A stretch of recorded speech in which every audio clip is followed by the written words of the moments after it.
wanted to be here really because I actually haven't been well recently. Oh, stop it, honestly, I don't want to talk about it. But if you insist. I really haven't, though, so that's why I'm delighted to get here today. I was rushed to A&E recently with terrible abdominal problems. Just hideous pains all up and down my tummy and around my sides. And I was rushed to A&E. And for about 3 hours, I thought, and anyone here who ever read a magazine as a teenager will know what I mean, especially the girls. I thought that I was about to have a surprise baby. Do you know the way there's those stories in the magazine going, well, everything was normal, nothing was different, everything was regular. Well, then I went to the toilet and I looked in the toilet and there was a baby in the toilet. I had a surprise baby. There was always that, and that's when I thought it was. But you'll be happy to know that actually it was, I'm bringing sexy back, a gut infection. A gut infection. But the worst part of the whole situation was that the doctor in A&E was really, really handsome. And I think doctors who are handsome should be struck off. I really do. I wanted someone with a sort of mashed potato head that I could feel at one with. But instead, this man was really handsome. He said to me, what seems to be the problem? And I was like, well, doctor, my problem is that I'm too cute. Chase me. I mean, how could I tell him that I thought I was having a surprise baby or else I was waiting for a poo? I mean, you couldn't, you know... And once we find out which one it is, do you want to go for a drink? It's really quite terrible. But the doctor did get quite worried about me. He was like, Aisling, you're going to have to get out of the house during the day. And I was like, Doc, I'd love to, but my naps are not going to take themselves. Soz. But my mother was equally worried. She was like, Aisling, just try and get out of the house and maybe do some exercise. Build up your strength and your muscle. Do a bit of exercise. But I actually find it highly offensive that my mother would suggest that I do exercise because she knows that I actually suffer from a terrible disability which prevents me from doing any exercise, which is where I can't be arsed. I can't be arsed. I really just can't be arsed. I just kind of can't be. And I would love to be arsed.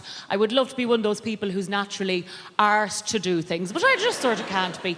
And I mean, my disability affects me in so many ways.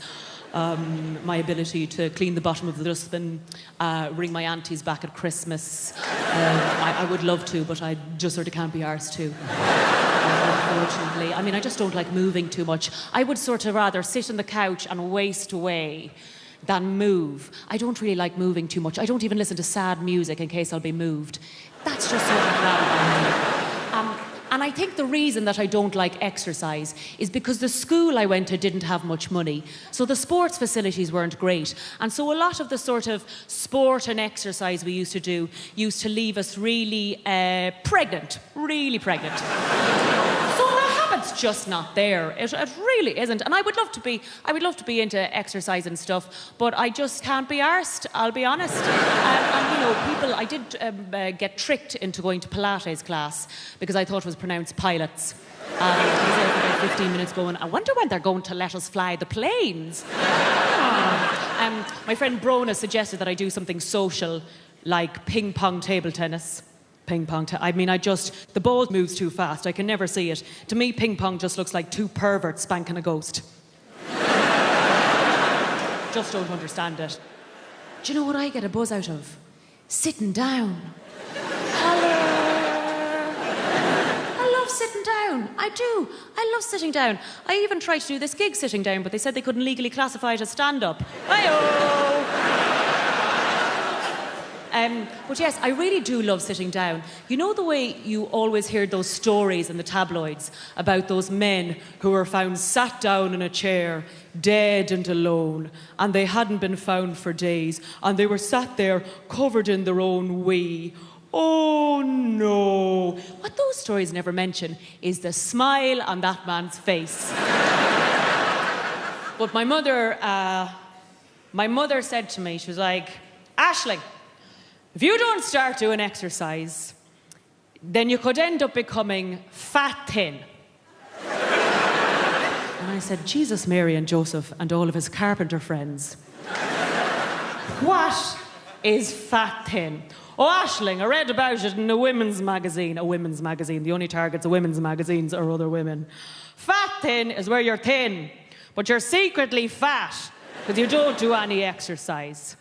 You can also be thin fat, thin, too fat, too thin, thin in the wrong place, thin in the right place, fat in the wrong place, fat in the right place. But no matter what you do, no matter what you try, you are definitely wrong. And I said, Mother, as if I don't have enough problems in my life trying to walk down the street at night and not get raped, trying to live in a society where 25-year-old women are sticking plastic and poison in their faces, so by the time they get to their 40s and 50s, they've nothing to do to themselves but pull out their eyeballs and stick babies' eyeballs in instead. Or even worse, where it's a tragedy to die young, so we're all pumped full of stuff to make us live longer, but nobody wants to do anything as unnatural as look older. Oh no, wouldn't that be mad to look older and be older?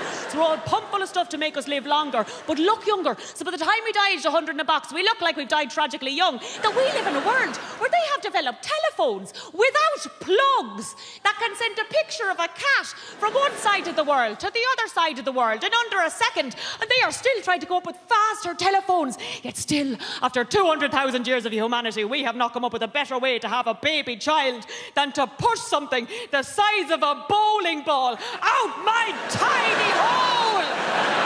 And now I have to worry about being fat thin. I said, go shove it up your floop, Mother. I didn't actually tell my mother to go and shove it up her floop. I agreed to go to a Zumba class. Ladies and gentlemen, you've been absolutely lovely. I've been Aisling Bea. Have a fantastic evening.